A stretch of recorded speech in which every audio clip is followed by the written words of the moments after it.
여러분 안녕하십니까? 시채널 매거진 굿데이 첫 소식입니다.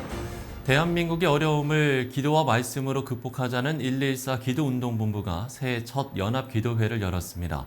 명성교회 베들레헴 성전 갈릴리홀에서 열린 뜨거웠던 기도회 현장을 시채널 취재팀이 다녀왔습니다. 마음을 같이하여 오로지 기도에 힘쓰더라 말씀에 의지하여 기도운동을 펼치고 있는 114 기도운동본부가 새해 첫 연합기도회를 열었습니다. 1월 29일 서울 명성교회 베들레헴 성전 갈릴리홀에서 열린 114 기도회에는 대한예수교 장로회 통합 목회자 및 평신도 지도자들이 함께 모여 2024년 모든 사역의 시작을 기도로 채워가며 감당해 나갈 것을 다짐했습니다. 이날 기도회는 애장통합 진경총회장 김삼환 목사의 설교와 기도회 간증 사례 발표 및 합심 기도의 시간 등으로 진행됐습니다. 김삼환 목사는 기도는 살아있는 창조자의 능력을 힘입는 특별한 은혜라면서 우리들의 삶과 사역의 현장에서 기도가 왕이고 기도에 모든 답이 있음을 수시로 확인해야 한다고 강조했습니다. 이어진 114 기도회는 2023년 12월 26일부터 29일까지 치악산 명성수양관에서 열린 2024 비전을 위한 연합기도회 참석자들이 받은 은혜와 간증을 나누는 순서로 진행됐습니다. 간증자로 나선 포항동의 큰교회 공병희 목사와 삼사랑교회 조호영 목사, 김포반석교회 조한원 장로, 신명교회 최용호 원로 목사는 114 기도회가 목회와 일터, 그리고 모든 생활에 있어서 무의식화된 나를 새롭게 일깨우는 특별한 계기가 되었다고 고백했습니다. 1년 반 전에 저는 이 땅에서 화장해서 이미 죄를 뿌려야 될 사람인데 지금 멀쩡하게 살아있는 것은 기도한 후에 깨끗한 기적을 경험했다고 이야기하고, 기도의 능력, 기도의 실제, 기도 생활, 기도의 여러 가지 이론, 이런 것들을 들으면서 기도가 답이다. 목사님들을 통하여 들려진 말씀 중 교회의 부흥은 헌신 없이 거저 얻은 것이 없다는 간증들이 가슴에 와 닿았습니다. 이번 114 기도운동 귀한 이러한 일들이 마중물이 되었으면 좋겠습니다. 하나님이 은퇴하고 나서 제 마음을 그렇게 위로해 주시는 거예요. 하나님의 위로가 너무너무 감사해서 지금은 하나님 앞에 행복하게 살아가고 있습니다. 한편 114 기도운동본부는 2024년 매달 마지막 주 월요일에 서울을 비롯해 전국 각 권역별로 순회하면서 연합기도회를 개최할 예정이라고 밝혔습니다. 시채널 뉴스 김지윤입니다. 진도 7.6의 강진으로 피해를 입은 일본 이시카와현 노토반도를 돕기 위해서 한국교회 봉사단과 7개 협력단체들이 긴급 식료품과 의료, 의약품 등을 지원하는 긴급 구호 활동을 시작했습니다. 지난 26일 열린 일본 이시카와현 노토반도 지진 재해극복 기도회에는 한국교회 봉사단 공동단장 천안 목사가 설교를 전했고 일본의 재난 극복을 위한 공동기도의 시간을 가졌습니다. 한국교회 봉사단은 복음의 불모지 일본 열도 위에 하나님 나라를 확장하고 빛과 소금의 역할을 감당할 수 있도록 회원교회와 함께 기간을 정해서 함께 기도에 동참해 달라고 당부의 메시지를 전했습니다. 더 워십하우스가 주최하는 1박 2일 데이비 캠프가 은정감리교회에서 열렸습니다. 다음 세대 예배자 양성을 목적으로 열린 이번 캠프는 악기 체험과 댄스 예배, 과학적 진화론 강의 등 6가지 특별 프로그램이 마련됐고 참가한 학생들은 뜨거운 열정과 활기찬 모습으로 함께 예배를 드렸습니다. 더 워십하우스는 3월부터 데이비스쿨 방과 후 프로그램을 통해 더욱 체계적이고 지속적인 예배자 양성 프로그램을 계획하고 있다고 밝혔습니다.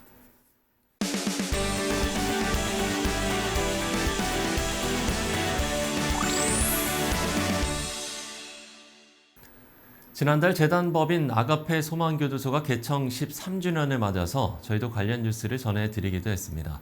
지난 시간에 돌아보면서 여러 가지 선한 소식들을 전해졌는데요. 그 가운데 다만에서 예수님을 영접하고 지금은 목회자의 길을 준비하고 있는 귀한 분이 있어서 오늘 스튜디오에 모셨습니다. 바로 총진대학교에 재학 중인 허준서 전도사님입니다. 전도사님 안녕하십니까? 네, 안녕하세요. 네. 지금 총신대학교에 재학 중이신 거죠? 네. 네, 먼저 본인 소개를 해주신다면요. 현재 총신대 이제 평생교육과정으로 이제 학점은행으로 이제 5학기 정도 수료를 했습니다. 그래서 네네. 이제 졸업이 한 1년 반 남아 있고요. 지금 이제 방학 중이고 3월에 또 6학기를 준비하고 있습니다. 제가 이제 앞서 소망교도에서 복음을 처음 접하고 목회자기를 준비하고 계시다 이렇게 소개를 해드렸는데요.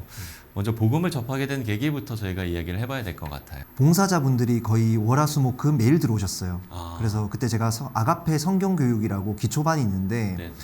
매일 거기를 가서 이제 봉사자분들이랑 그 목사님들, 사모님들, 뭐 권사 집사님들이 오시는데 그 봉사자분과 매일 다퉜습니다. 저는 어떤 이유에서입니까? 저는 믿음이 아예 없었던 사람이었고 세상적인 사람이었고 이제 저는 약간 또 무당 따라서 이제 굿을 하던 이렇게 그냥 그런 신앙을 가지고 있었기 때문에 예.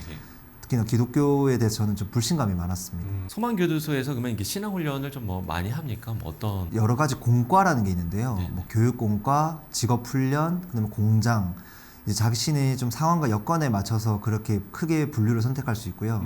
저 같은 경우는 처음에 가자마자 시작했던 게 그 아가페 성경교육이라는 그 기초 교육 그거 예. 6개월 과정입니다. 예. 그 교육공과를 가서 6개월 동안 봤는데 저는 사실은 교육을 받기 위해서가 아니고 이제 간식을 좀 먹고 이제 좀 편하게 좀 지내고자 봉사자분들이 그런 또 과자라든지 빵을 사오시니까 예. 또 에어컨도 좀 쐴 수 있고 여름에 그 어떤 터닝 포인트라고 해야 될까요? 내가 진짜 복음을 영접하겠다라고 어떤 전환점? 네. 그런 순간이 혹시 기억이 나시나요? 독방이라는 조사 수용이 되었었습니다. 근데 거기는 정말 한 칸짜리 방이었고 아. 변기 하나, 방 하나 그리고 하루에 한 15시간을 그냥 앉아만 있어야 됩니다. 아. 그냥 이제 누울 수가 없어요. 그래서 그냥 벽만 보고 앉아 있었는데 너무 할 게 없어서 제가 성경을 이제 넣어 주셨거든요. 그 교도관님이. 그래서 이제 성경을 하루에 6시간씩 읽었습니다. 근데 제가 읽었던 계기는 딱 하나였습니다. 어차피 시간도 많은데 도대체 이게 뭐길래 이 성경이 뭐길래 예수님이 도대체 뭔 사람이길래 사람들이 이렇게 나한테 1년 반 동안 나를 괴롭히냐. 그래서 제가 그거를 한번 공부해서 싸워봐야겠다. 거기서 이제 어느 날 10계명을 보다가 1계명부터 10계명까지 알고 있었습니다. 근데 한번 읽어봤는데 제가 깜짝 놀랐던 게 뭐냐면 저는 어릴 때부터 중3 때부터 좀 일을 하고 살았습니다. 그래서 뭐 과태료도 한번 내본 적이 없었기 때문에 저는 제 스스로를 선한 사람, 정직한 사람, 의로운 사람을 믿고 살았어요. 근데 10계명을 읽다 보니까 제가 하나도 그 안에 해당되는 게 없더라고요. 그래서 제가 좀 두려운 마음이 생겨서 처음으로 이렇게 두 손 모아서 하나님께 기도라는 걸 해봤어요. 근데 제가 어렸을 때부터 지어온 죄들이 다 제 입에서 나오면서 2시간을 울었습니다. 근데 울면서 제가 생각을 했어요. 내가 왜 울지? 슬픈 게 아니었거든요. 근데 눈물이 계속 쏟아지는 거예요. 제 입에서는 계속 죄들이 고백이 되고. 근데 그게 나중에 알았어요. 그게 회개라는 거를. 그때만 해도 회개라는 단어를 몰랐습니다, 제가. 그리고 그때부터 이제 제가 삶이 뭔가 마음판이 바뀌기 시작했는데 뭐 찬양을 들어도 눈물이 나고 기도도 할 줄도 몰랐거든요. 네. 전도사님께서도 이제 처음에 좀 이 거부감이 상당했다라고 이야기를 하셨었잖아요. 그럼 실제로 수용자들이 글쎄 이런 좀 거부감을 갖는 분들이 많습니까? 어떻습니까? 그냥 이런 겁니다. 몸은 다만에 있어도 다 마음 밖에 있어요.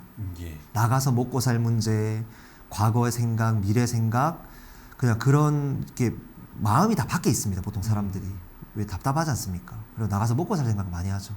그래서 이렇게 막 대놓고 거부한다기보다는 믿어지지가 않는 거죠. 네, 그게 제일 큽니다. 그냥 여기는 뭐 기독교 재단이고 뭐 좀 잘 해주고 약간 요런 정도로 생각하는 사람이 좀 많은 것 같아요. 본인이 이제 직접 그 담안에서 정말 이 신앙을 갖게 됐고 또 지금 내가 목회자의 길을 지금 가고 있기 때문에 교정사역의 중요성은 그 누구보다 좀 잘 아실 거라 생각을 합니다. 일단 교도소라고 하는 곳은 세상 사람들이 봤을 때는 이제 잘못한 사람들이 이제 사회로부터 격리가 돼서 죄의 값을 치러야 되는 곳이라고 예. 생각하잖아요. 근데 실제로 가게 되면 사람들의 거기서는 분노와 증오와 악이 넘쳐납니다. 왜 그런 말 있지 않습니까? 이 사람은 사기꾼, 이 사람은 뭐 절도범, 이 사람은 뭐 약간 더 큰 범죄 이런 사람들이 이렇게 한 대 있으면 네. 하는 얘기가 선한 얘기가 없어요. 더 악한 이야기, 뭐 증오적인 이야기, 분노적인 이야기, 또 죄에 대한 이야기. 그러니까 서로가 서로를 또 가르칩니다. 알게 모르게. 그러면서 죄의 양성소라 보시면 돼요. 그러면 그런 곳에 있다가 나오면은 그게 어떻게 그 사람들이 뭐 기독교적으로 회개라고 하고 세상적으로는 교정이라고 하지 않습니까? 그게 이루어질 수가 없어요. 그냥 근데 서로 가르친다는 건 어떤 걸 그냥 내가 뭘로 들어왔고 아. 이건 이렇게 하는 거다 저렇게 하는 거다. 그러니까 할 수 있는 게 이야기밖에 없어요. 그 안에 뭐 이 24시간 뭐 방 안에만 있는데 근데 이제 그렇기 때문에 사람을 바꿀 수 있는 거는 없습니다. 사람이 사람을 절대 못 바꿔요. 가둬놓는다고 해서 바뀌는 게 아닙니다. 그러면은 이 세상은 죄가 없어야 되거든요. 교도소 갔다 온 사람들은 다 지금 정말 선하게 살고 있어야 되는데 예. 그걸 바꿀 수 있는 게 정말 복음밖에 없고 제가 그 중에 한 증인이었고 저희 부모님이 저를 바꾸신 게 아니고 그 교도소가 저를 바꾼 게 아니고 그 교도소 안에서 사역하시는 많은 봉사자분들과 교도관님들과 또 기도하시는 그 모든 그 과정 속에서 하나님이 그 사람들을 섬기고 보살피고 사랑으로 그게 교정사역의 정말 핵심이라고 생각하거든요. 그래서 그 정말 복음과 사랑으로 사람이 바뀌는 거기 때문에 저는 그래서 그걸 체험을 했지 않습니까? 예. 소망교도소에서 한 교도관님이 저한테 은사님이신데 저한테 무릎을 꿇고 기도를 해주셨어요.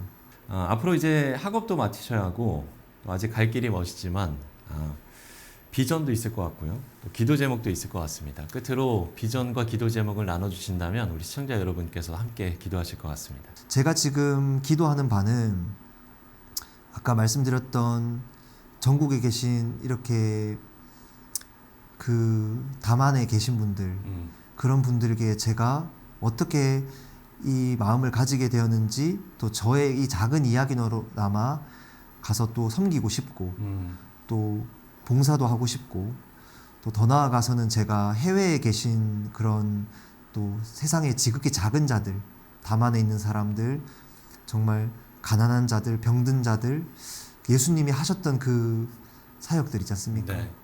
그래서 돈 있고 잘난 사람들한테는 아무 필요가 없을 수도 있겠지만 어떻게 보면 세상에서 가장 소외된 사람들 정말 마태복음 25장 40절 임금이 이르시되 여기 있는 내 형제 중에 지극히 작은 자에게 한 것이 곧 내게 한 것이니라 그 말씀처럼 제가 작은 자이기 때문에 그 누구보다 그 마음을 알기 때문에 그런 분들을 위해 좀 섬기고 싶다라는 마음이 큽니다. 근데 저를 어떤 방향으로 쓰실지는 아직까지 하나님이 저는 잘 모르기 때문에 계속 기도하고 있습니다. 우리 시청자 여러분께서도 우리 허준서 전도사님을 위해서 많은 기도해 주시면 좋을 것 같습니다. 네, 지금까지 허준서 전도사와 이야기 나눠봤습니다. 오늘 말씀 고맙습니다.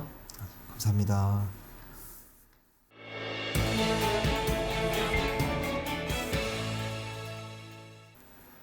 네, 2024년이 벌써 한 달이 지납니다. 이제 새로운 달 2월을 시작하는데요. 시간의 속도만큼 우리의 신앙의 연륜도 더 깊어지는 올해가 됐으면 좋겠습니다.